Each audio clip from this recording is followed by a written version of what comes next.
গন্ডার ও কাঠবেড়ালির গল্প। একদিন গন্ডার আর কাঠবেড়ালি বনের মাঝখানে দেখা করলো। গন্ডার ছিল বড়, শক্তিশালী আর খুব আত্মবিশ্বাসী। সে মনে করত তার মতো আর কেউ শক্তিশালী হতে পারে না। কাঠবেড়ালি ছিল ছোট কিন্তু চতুর আর খুব কৌশলী। গন্ডার বলল, শোনো কাঠবেড়ালি, আমি যে কত শক্তিশালী সেটা তুমি বুঝতে পারবে না। তুমি তো এত ছোট, তোমার কোনো ক্ষমতাই নেই। কাঠবেড়ালি হাসলো এবং বলল, আচ্ছা, তুমি যদি এত শক্তিশালী হও তাহলে একটা প্রতিযোগিতা করি, দেখি কে দ্রুত বড় আম গাছটাতে উঠতে পারে। গন্ডার তো হেসেই খুন। সে বলল, এটা কোনো ব্যাপারই না, আমি তো এত বড় আর শক্তিশালী, তোমার চেয়ে 1000 গুণ দ্রুত গাছে উঠতে পারবো। প্রতিযোগিতা শুরু হলো। কাঠবেড়ালি সবার আগে গাছে উঠে পড়ল।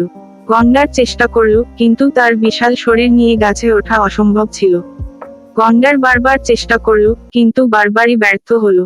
কাঠবেড়ালি তখন গাছের ডালে বসে বলল, দেখলে, শুধু শক্তি থাকলেই সবকিছু হয় না, মেধাও দরকার। গন্ডার লজ্জায় মাথা নিচু করলো। সে বুঝলো কেবল শক্তি দিয়ে সবকিছু জয় করা যায় না, মেধা ও কৌশলও অনেক গুরুত্বপূর্ণ।